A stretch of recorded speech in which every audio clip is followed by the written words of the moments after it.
Okay, hi everybody. We're going to get started now. We're going to start today's discussion with moving a little bit forward in the text of Kuzari. So if you have your texts with you, if not, we'll just read it outside.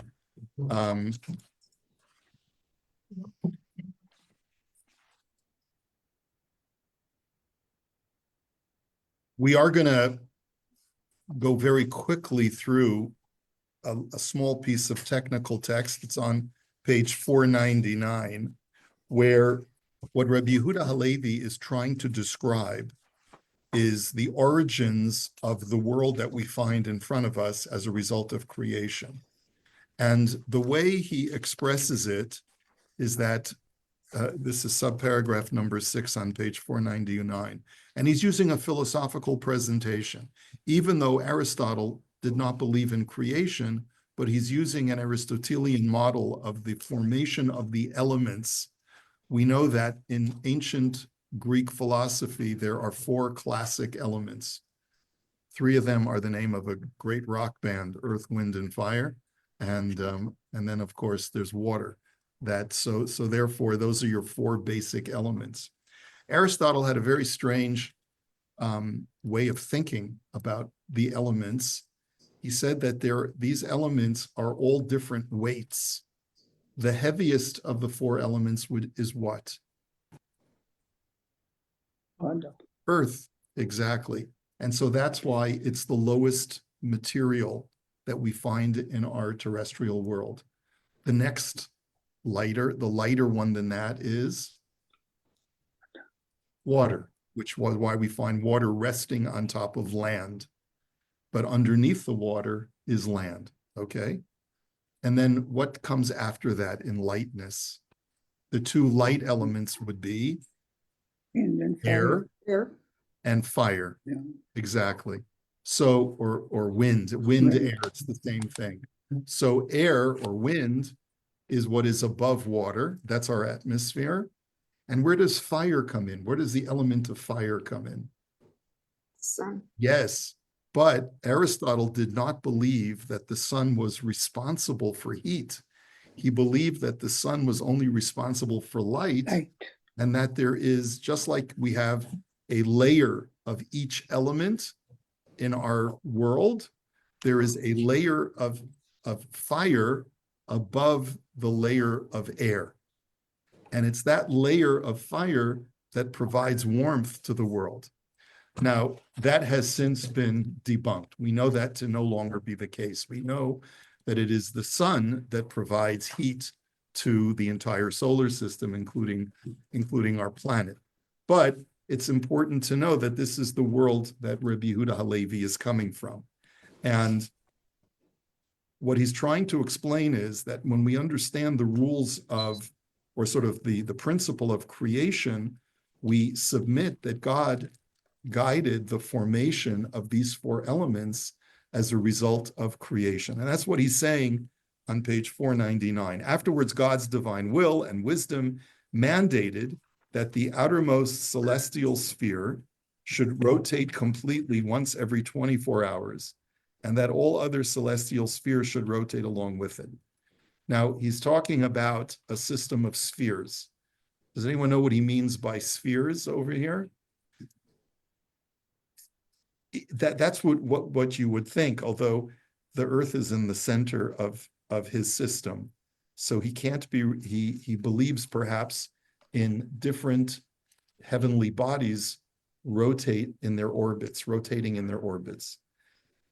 The ancient world had a very unusual, for us unusual, conception of how the celestial bodies rotate around us. They rotated because actually there were transparent spheres. Just imagine a series of concentric beach balls that are transparent, that are all rotating at different speeds. And a guy takes a magic marker and on the outermost sphere draws some pictures of stars. And then on a more inner sphere, he draws a picture of planets. And then on another sphere, he draws a picture of a sun. And in the innermost sphere, he draws a picture of the moon. And the earth is the little marble that's in the center of those concentric, transparent beach balls. That's how Aristotle and the entire ancient world, including Reb Yehuda Halevi's world, that's how they understood why it is that we see that heavenly bodies rotate at different speeds and different directions and different velocities. Okay? We know that that's not the case anymore. But whenever you find something called the celestial sphere being discussed in medieval philosophical texts like this, now you know what they're talking about. He arranged that the prime matter, which is within the space of the moon sphere, would be subject to different changes by the rotation of the spheres. Meaning that how did God bring rise to the four elements? This was a result of the motion of the different celestial spheres, with that through their motion they gave rise to these four elements. Now, and I'm not going to go through the next part because it's a little bit more technical, explaining how the fire layer that is the closest to the celestial spheres came about, then the air layer, and then the water layer, and then the earth layer. So let's skip to page 500, large paragraph 3. Now that he's presented this idea of how our world came into existence, the Khazar king now says, I see that according to the philosophers, these elements arose quite by accident. They say that it was the circumstances of being closest to the celestial sphere that caused this element to become fire, and that being far away from the sphere caused that element to become earth, and that the middle elements became what they became, either air or water, based upon their closeness to the surrounding sphere or the midpoint. In other words, you're explaining it scientifically, that how did all these four elements, these four layers of elements, how did they come into being? The reason why the fire layer turned into fire, became fire, is because it was closest to the motion of the celestial spheres. And through that friction, the fire element came to be. And then, as it becomes further and further away from the spheres, you get heavier elements. There seems to be a science behind it. Now, here's the inherent danger. The more scientifically explainable the motions and the phenomena of our universe are, the less you need to rely on God. And this is the perennial, I guess you would say, the tension between religion and science. The perennial tension between religion and science is that on the one hand, you can use science as a way to have a more sophisticated way to explain God's interaction with our universe. But you could also use it as a way of explaining how things run without God. Okay? Now, it was up until about maybe 75 years ago, before we accepted the Big Bang Theory as established science, that people still believed that the universe has always existed as it is, the steady state theory. And there was really no reason to believe in a God, so to speak, because everything is as it always has been from time immemorial, going back into an infinite past. And so there was no explanation as to how things got here, but at least you didn't need a providential God orchestrating anything. Once we saw the Big Bang Theory, there's this event of an explosion that spreads out and creates everything in our universe, or gives form to everything in our universe, which is what we talked about last week. And then it becomes a little bit more difficult to write God out of the equation. What caused that initial explosion? And yet scientists today in the 21st century are attempting to do just that. They are trying to offer very sophisticated sounding arguments that say that it is possible that in the absence of any intelligent designer, there could spontaneously arise some kind of event that just happens. Now, it's very, very hard to understand that. And I guess if you spoke to an astrophysicist, he would probably try to give you a very, very intelligent sounding explanation. And I've tried to make sense of some of the things that I've read that try to offer this. It's very hard for me to understand how anyone can explain it, but I'm not completely discounting it. I'm just saying that I think it's very difficult to make those kinds of arguments, especially to a general audience who whenever you contemplate a Big Bang, got to ask yourself the question, how did that Big Bang come into being from absolute nothingness to absolute somethingness? Okay, Linda, what did you want to say? Yeah, I just want to be clear. So Aristotle believed that things always were. He didn't explain that somebody created it or was That's correct. Spheres, this is not Aristotle.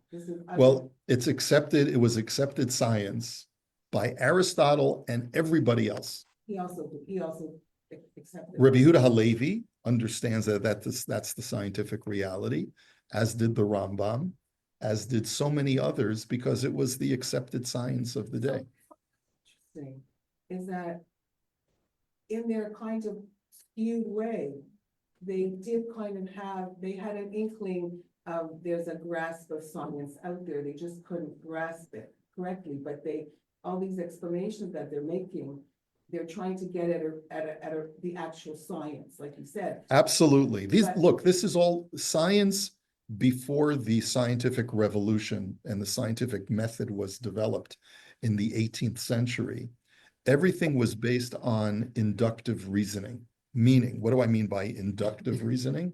I observe something and I come up with a workable explanation for what I'm observing that seems to fit neatly and explains all of the phenomena that I'm observing.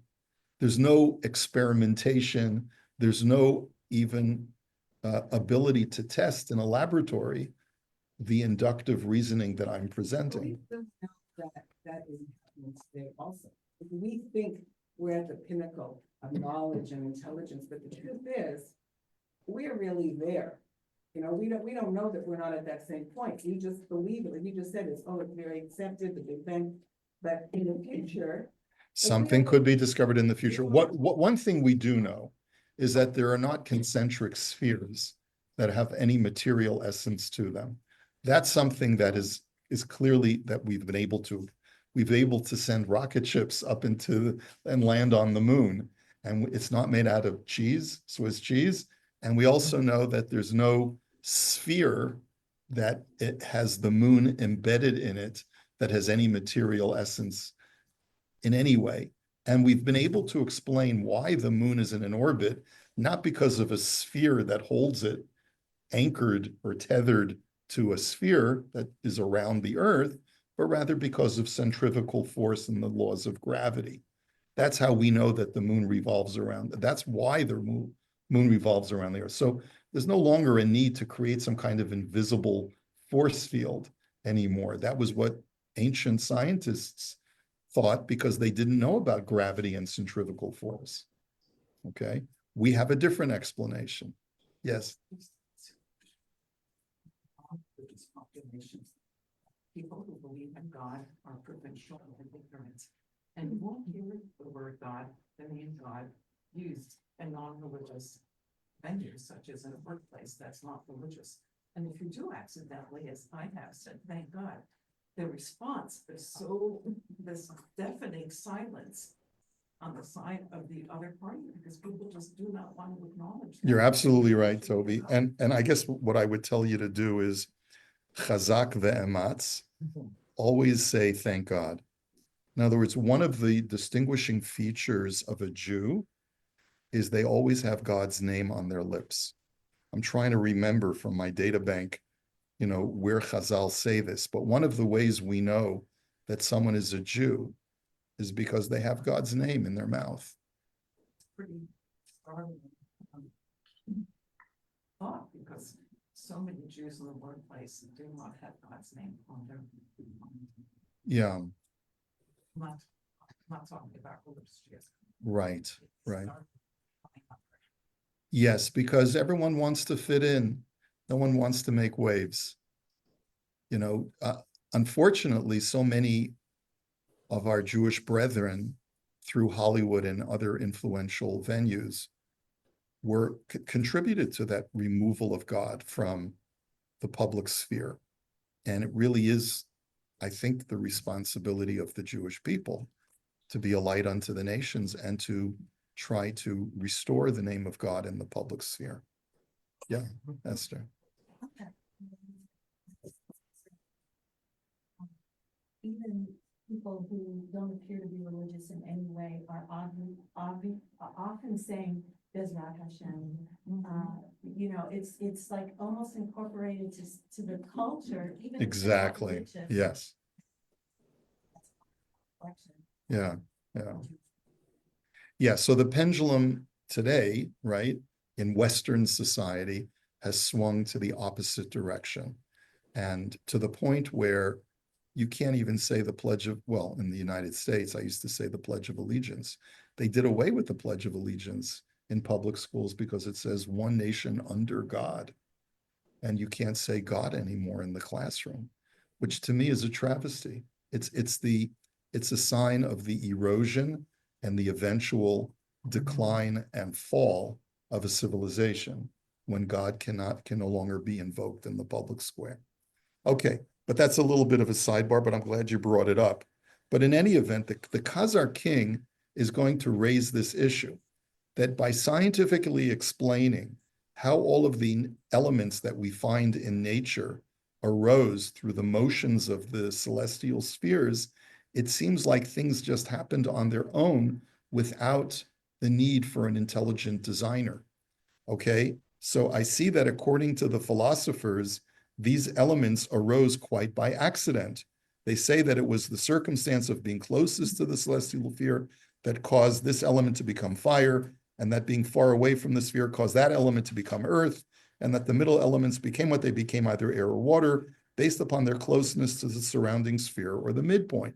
So you don't need, God was not responsible for the rise of the elements. Nature was, and that's provocative of a statement, right? So this is what causes Rabbi Yehuda Halevi to respond as follows. Nevertheless, they are forced to acknowledge a higher wisdom that separates each element into an intrinsically unique entity. In other words, if there was no God, there would not be four elements, there would be one element. Just some components of that element would be lighter, and some parts of that element would be heavier. Because when we examine the differences between fire and air, between air and water, and between water and earth, we don't distinguish them by saying that one is less and the other is more, or that one is stronger and the other is weaker.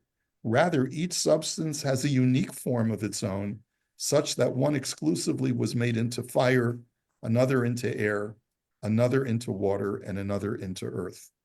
And the argument essentially is that this is the argument of particularization, or Aquinas in the 14th century had given 5 proofs to the existence of God, The 5th out of his 5 was argument by intelligent design. In other words, when you find a watch on the road, you cannot think, no logical, reasonable person would think that the watch assembled itself, that all of the parts flew together to make a watch.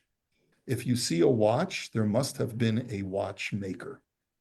And if you see particularization, meaning that things are different from each other, things are disparate from each other, there seems to be some kind of structure that could not have happened on its own. That is indicative of an intelligent designer or of God. And that's something that really is one of the big challenges to Aristotle. Aristotle did believe in a prime mover. He believed in this kind of supreme being that was maintaining all of creation, making sure that things didn't just fall into complete disrepair and chaos. But if someone is an atheist and doesn't believe in God at all, why then do we see so much structure and particularization in the universe that we live in? Why does anything exist at all? Why not just have a blob of some kind of homogeneous mass that is a result of the Big Bang? If the Big Bang just happened on its own, then how do we account for so much structure in the universe? That's the argument that Rabbi Yehuda Halevi is making. Were this not the case, then one could argue that the contents of our entire sphere are made up of just one element.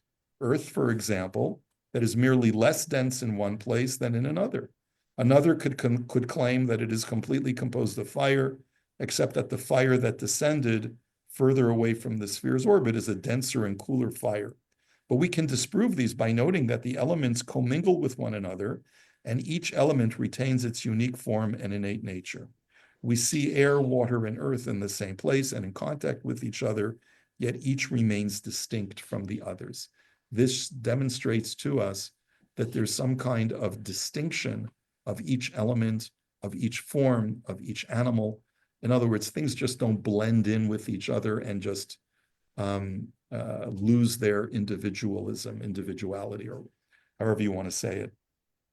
Okay, so this is the argument of intelligent design, particularization, that Rabbi Yehuda Halevi wants to make to demonstrate that Hashem is running the world. Now remember, he's still of the opinion that we're much better off relying on our tradition to demonstrate that God is providential and is running the world.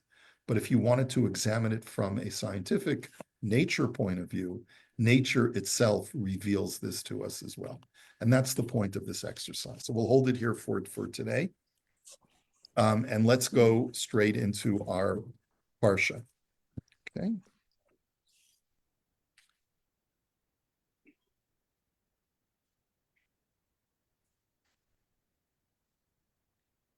I want to just point out that if you look at this Shabbos, we're going to finish Sefer Vayikra.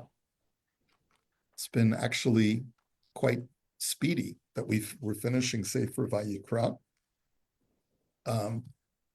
So that next Shabbat, which will be the Shabbat before Shavuot, we'll start already the book of Bamidbar. Okay. There are two endings to Sefer Vayikra, which is quite curious. It ends at the end of chapter 26, and then it ends again at the end of chapter 27, which is the very end of Vayikra. I just want to show this to you in the text.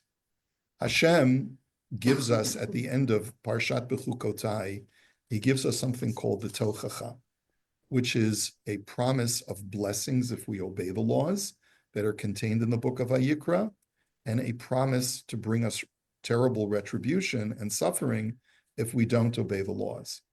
And of course, we know that this is really the reason why Hashem ends the book of Vayikra this way, is one of the themes of the book of Vayikra is how to maintain holiness within the community of Israel. And basically, Hashem has to conclude that by saying, it's really important that you maintain the holiness that I have commanded to you through these mitzvot, through the sacrificial mitzvot, and through the various other mitzvot that are contained in this book. If you do it, you will see blessing, and if you don't, you will see curse. You will see terrible, unfortunate events happening. And so you find this, v'zacharti lahem berit rishonim, that after I exile them, I will remember the original covenant. Asher hotzeiti otam me'eretz Mitzrayim le'nei hagoyim liot lahem le'lokim ani Hashem. That I will remember my covenant even when I punish them, that I made with them when I brought them out of Egypt. And then, once we've ended this discussion of the Tochacha, the Torah then says, Eila hachukim v'hamishpatim v'hatorot. These are the statutes, the laws, the instructions, Asher Natan Hashem, that God gave, Beino uvein b'nei Yisrael, that God made these laws as binding between himself and the Jewish people. Behar Sinai, this all was at Mount Sinai, Biad Moshe, at the hands of Moshe. So Parshat Behar starts off by saying, Vayidaber Hashem el Moshe Behar Sinai, that the Torah wants to make a point of saying that the commandments that are contained in our this week's Torah reading were all part of what was given at Har Sinai. And then it ends by saying, these are all the commandments, including this charge of follow the laws and be blessed, violate the laws and be cursed. These were all given at Har Sinai at the hands of Moshe. That's a great way to end the book of Vayikra, right? But there's one more chapter in Vayikra, and that chapter is called the Parsha of Erechim, of valuations, which is a strange way, sort of like a dissonant way to end the book of Vayikra.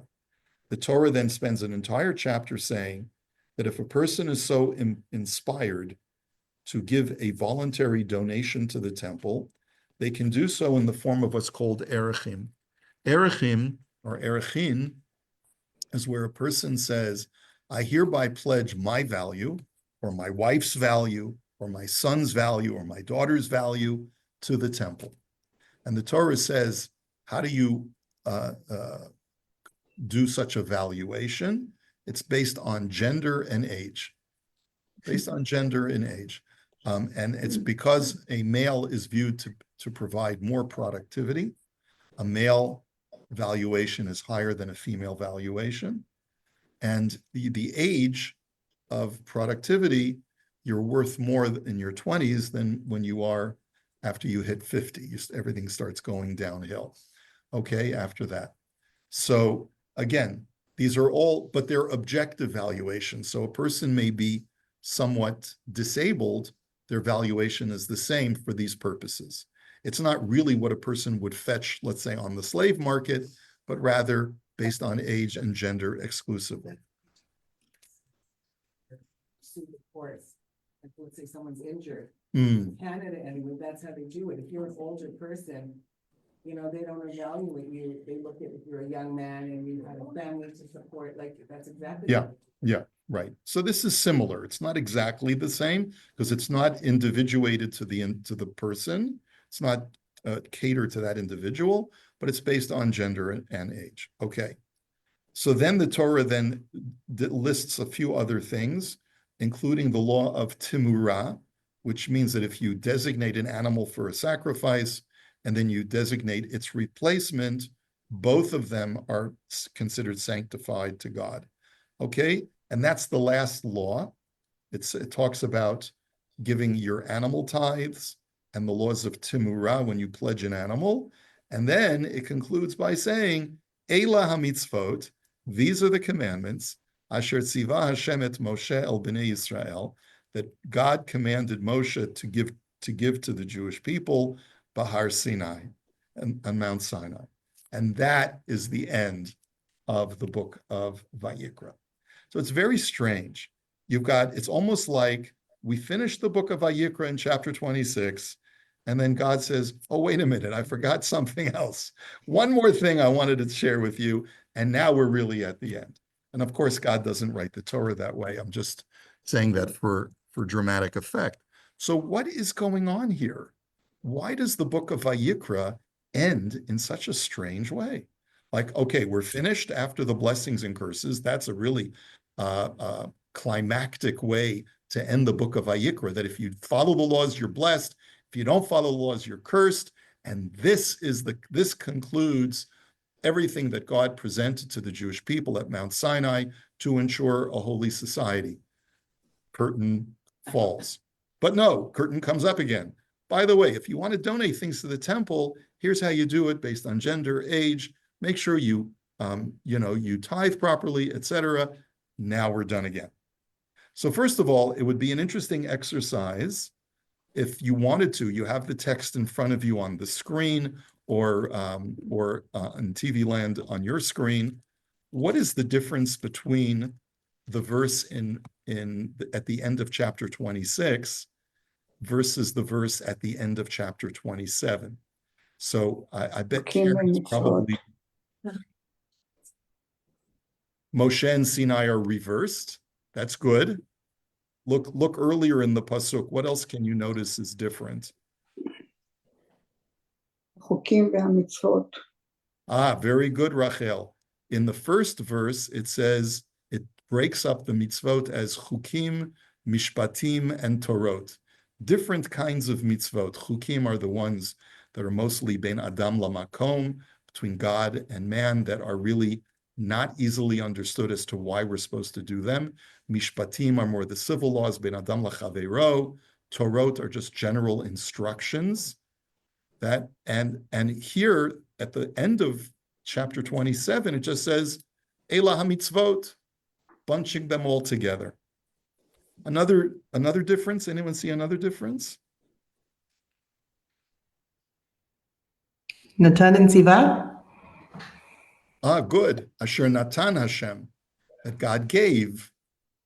And here it says Asher Tziva Hashem at the end of 27. Very good. What's the difference between giving and commanding? Okay, very nice. One other difference.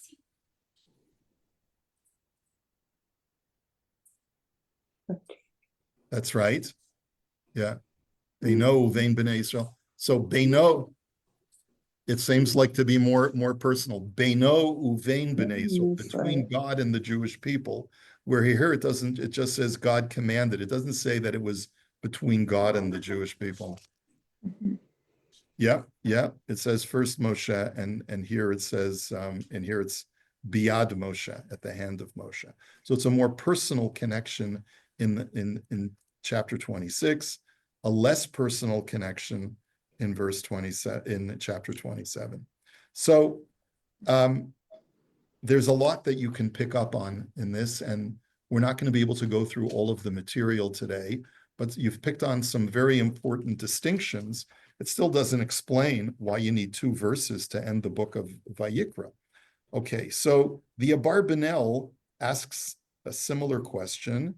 He says, Lama, and this is in source number 3, he asks, Lama nichtavu hamitzvot ha'elu achar divrei habrit ba'olotav, v'lo nizkaru kodem habrit, kamo shenizkaru shama yeter hamitzvot shenemru lemoshe misinai. He says, why are these commandments in chapter 27 written after the blessings and curses? They should be included in all of the mitzvot that come before the blessings and curses. Kevin shigam eila nemru shama, kamasha amar besofam eila mitzvot asher tziva Hashem et Moshe b'nei Yisrael Behar Sinai. Why does God sort of throw in the whole chapter 27 as, oh, and one more thing? He should have included the laws of Erechin before, when talking about all of the other mitzvot. So that's the way the Abarbanel phrases the question. But it's really a corollary of what we're discussing, of like, why do you need chapter 27 at all? Barbanel's arguing it should have come earlier in the text, before the blessings and curses, not after. So the Abarbanel answers this question by saying, he says, Ha'amnam nizkaru elakan acharei habrit l'shtei sibot. He says, there's no doubt that they should have been written earlier, the laws of Erechin, but they're written here for 2 reasons. Number 1, Shahaya ha-sefer hazeh Torat ha-kohanim v'Torat Beit HaMikdash v'HaMizbeach. He says, the primary laws that are contained within the book of Vayikra are the protocols of how to comport oneself in the temple. And these laws of nidarim, of voluntary donations to the temple, are related to that, but they're not really connected on the same technical level as the sacrificial laws. Okay, so there it's of a separate category. And reason number 2, says the Abarbanel, mipnei shehechmira haTorah b'shmirat hashmitot v'hayovelim v'ya'ada sheyavo galut la'olam al bitulam. Reason number 2 is that God specifically wanted to connect the blessings and curses to the laws of Shemitah and Yovel, which appear right before. Because Shemitah and Yovel are so important to create a sabbatical year every 7 years in the land, and it's so tempting not to. It's so difficult to observe this law that God wanted to make sure that we take those laws seriously, so he put the blessings and curses prematurely. In other words, he gives two explanations. Really, chapter 27, the laws of Erechin, should have come before the blessings and curses. The reason they don't is, number one, God wanted to create a division between those laws which are purely protocols of the temple and those laws which are sort of not as protocoled, which is like a person wishing to voluntarily donate. And reason number two is that it's got nothing to do with creating a division between two different kinds of laws, but rather Hashem wanted to put the blessings and curses earlier so that they would come immediately adjacent to the laws of Shemitah and Yovel to remind us how important these laws are and the stakes, how high the stakes are. Those are the two explanations that the Abarbanel offers. Rav Hirsch, I think, is saying something similar to the Abarbanel and maybe perhaps refining it a little bit. And he writes as follows: the contents of this third book, and this is his introduction to chapter 27, that last chapter of Vayikra. He says, the contents of this book, and I hope you can read it, it's probably not that clear. Let me see if I can make it a little bit bigger.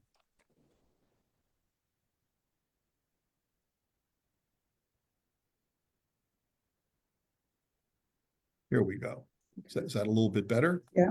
Yep. The contents of this third book consisted of instructions as to how the sanctuary of the Torah, which had been erected, was to fulfill its purpose by symbolic ritual of the offerings and of teachings for leading an individual and national holy life. Then finally, at the end of the previous chapter, retrospectively, the chukim, mishpatim, and torot, the demands for our activities for such private and national sanctified lives, were declared as being the sole means of our connection and bond with God and the sole means of our welfare and happiness. Now follows, as the concluding chapter, a chapter dealing with the possibility of free-willed gifts to the sanctuary. It tells how the case is to be treated when somebody feels the necessity or cherishes the wish to present an object or its value to the sanctuary to express thereby his special interest in the sanctuary, or his idea that the object in question has some special relation to the sanctuary. All such endowments or gifts are expressed as hafla'at neder, as something not demanded by the Torah, not originating from any of the demands of the Torah, but purely as an act, like a voluntary act, directed by one's own feelings and wishes.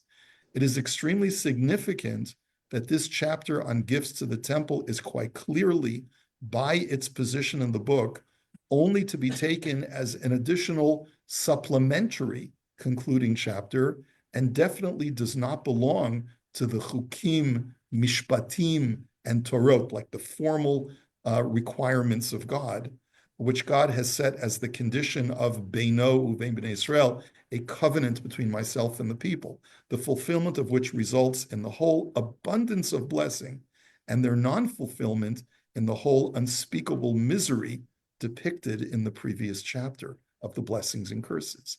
These laws concerning endowments and gifts of the temple are strikingly separated from them, and tells us the not insignificant fact that the Jewish Torat Kohanim, the Jewish codex of the laws of the priests, declares temple endowments and vows of gifts as being not such specially pious, God-pleasing acts, and least of all does it ascribe to them the slightest value as atonement for leading a sinful life.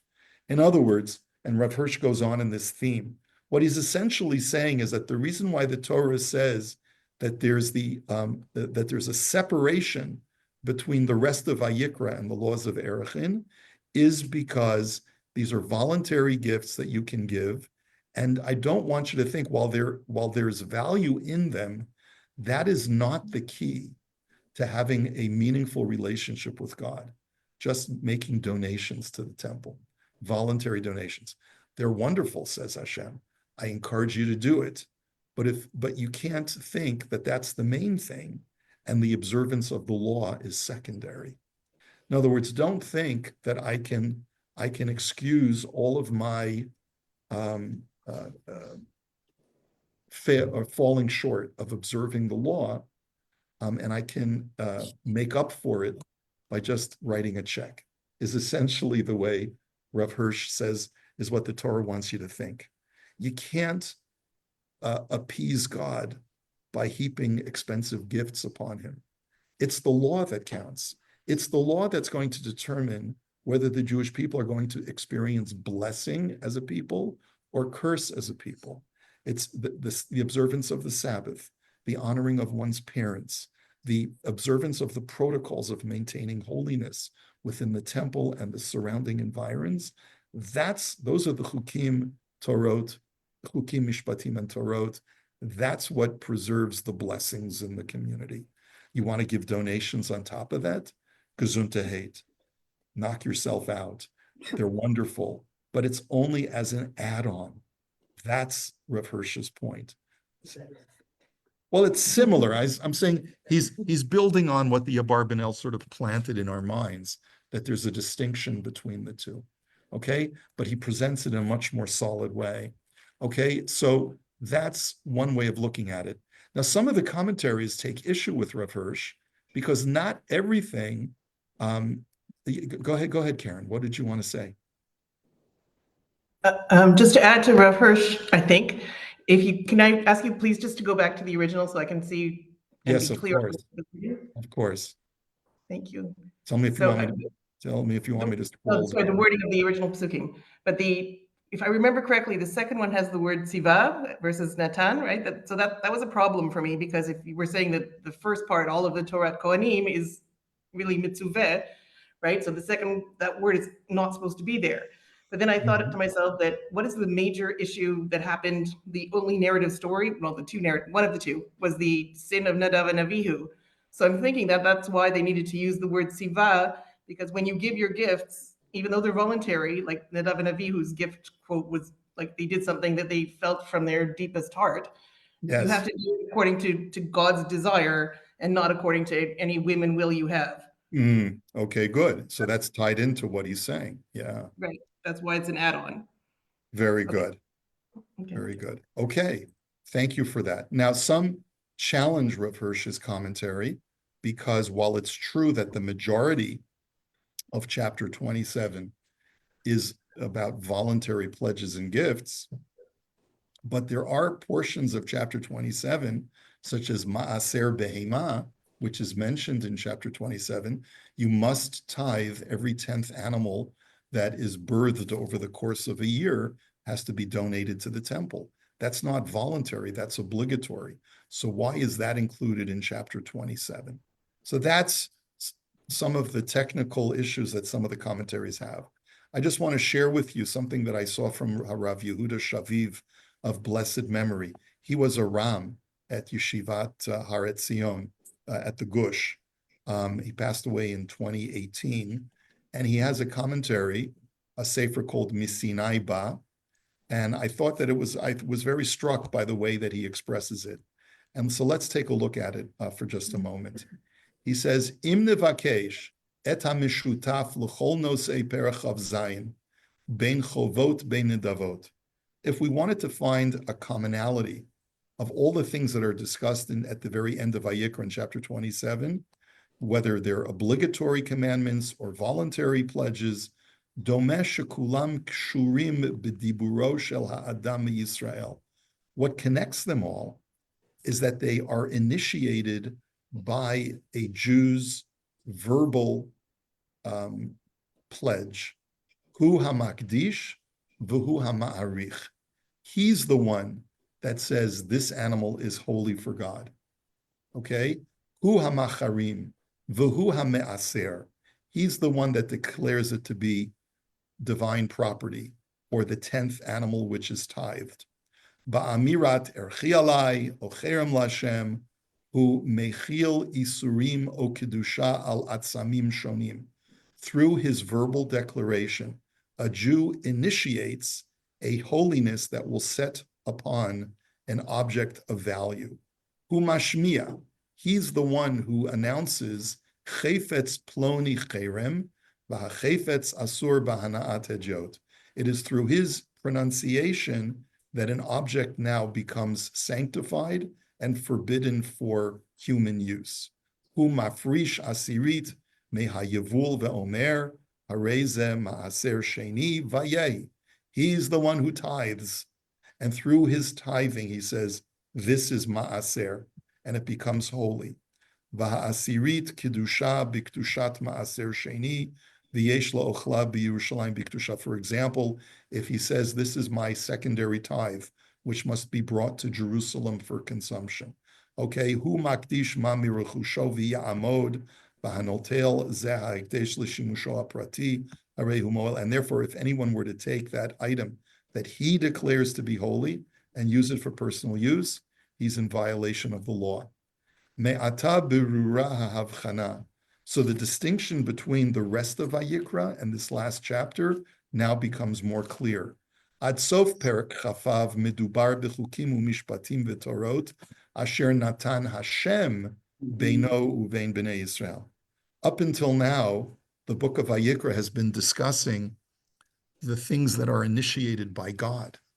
God initiates the phenomenon of holiness by giving us charge between himself and the Jewish people. Asher Natan Hashem. God initiated this. God gave this. God declared this to be holy, like the Sabbath day, right? Or any other commandment where we have to treat something with holiness. Bikdushot v'isurim shehakadosh baruch hu heichil. The things that God deems to be holy. V'ilu beperek chav zayin moser hakadosh baruch hu ma mikocho livnei Yisrael. In chapter 27, God is saying, I'm endowing you, the Jewish people, with the power, with that unique ability to imbue something with sanctity. V'notein biyadam le'esor isurim ula'achil kedushot. You can make something forbidden. You can make something sanctified. Achein im ein HaKadosh Baruch Hu mosif et chatimato kivyachol le'otan amirot enoshiot. But it's important to note that you need God's stamp of approval. Once we declare something to be sanctified, God has to put his stamp on it. Harei ein b'hem mamash. And if God doesn't put his stamp on it, it doesn't mean anything. Aval beperek zehu chotem al amirot ha'adam. And that's why God needs to give his stamp of approval on anything that we say to sanctify our property. Me'ata af erechin v'charamot hekdeshot u'ma'asrot af heim bichlal hamitzvot asher tziva Hashem et Moshe b'nei Yisrael. And that's why chapter 27 is also called the commandments that God commanded to the Jewish people. He gave us these commandments, basically saying, I endow you with the ability to declare that which is holy and that which is not. And I'm skipping a lot of the piece, and he concludes his essay with as follows. He notes in the middle material that I don't have copied for you, is that the word Ga'al or Ge'ulah appears multiple times in chapter 27. Now, what does Ge'ulah mean, literally? Redemption. We use that to talk about the redemption from Egypt. But it's also used to describe redeeming property that has been sanctified. When you want to, let's say I sanctify my iPhone to the temple. If I were to do that, and then I realized, hey, wait a minute, I really need that phone. I'd like to buy it back from the temple. How do you buy something back from the temple? You take its value and you add 25%, and you give that cash to the temple, and then you can get your phone back and its sanctity is removed. This is all described in this chapter 27. So he says, and that, by the way, is called to be goel something, to redeem something back from hekdesh, from its sanctified status. Lakach ulai ba haperek hamesayim et hasefer. He says, that's why we need this last chapter. Perek hamelamed al kocho shel ha'adam lif'ol. This provides a person the empowerment, shows us the innate power that every human being has, lahakdish, ula'aser, v'gam liftot, v'lig'ol, to both sanctify, to tithe, to redeem at the same time. V'hareze keromes lakach sha'af mafteach geulat atzmo biyado im natun. And he says, and it could be that those last words of Vayikra are an allusion to the individual, that you can't, it's not just within your power to redeem something from Hektish, but you also have the power to redeem yourself, if you so desire. Utana yesh bedavar. There's a condition. Kidei ligol yesh litain tmura. In order to redeem, you must give something of value.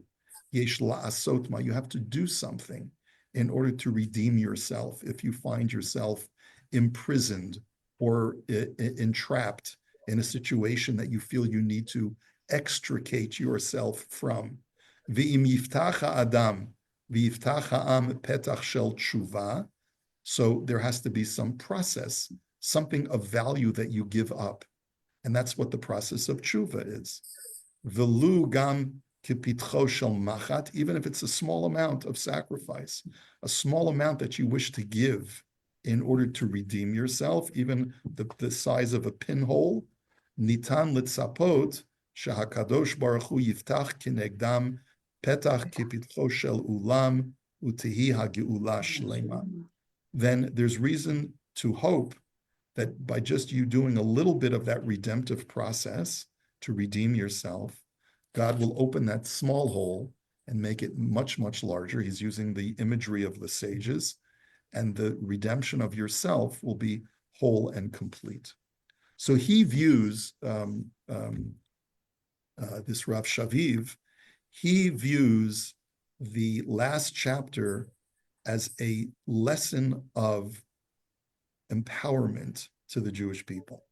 There's an aspect, the vast majority of the Torah is us obediently following the commands and the phenomena that God places in this world of that which is holy and that which is mundane.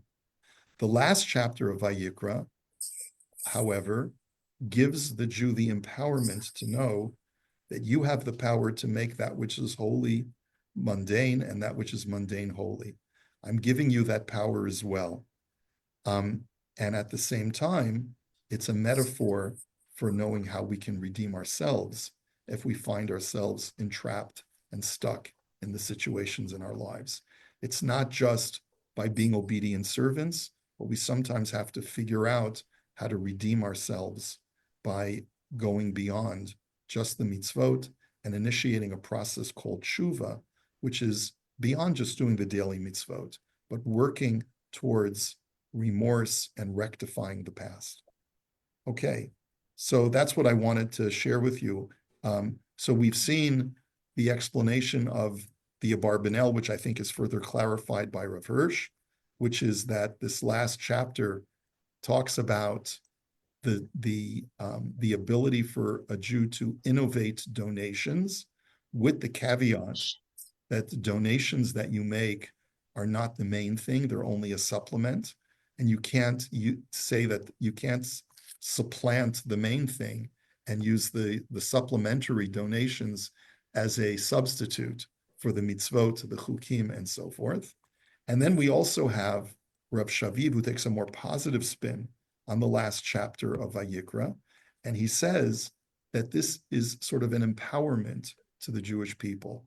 It's not just about obeying the commands, but it's about innovating through your own power, through your own words. You have the ability to create redemption, both of things in the world and of yourself. Okay? Anything else? If not, let me wish you a great week, and we'll see you Bezrat Hashem next time. We'll do one more class, I guess, before Shavuos, right? Next Tuesday? All good? Yeah. All right. Have a great day, everyone. Take care. Helene?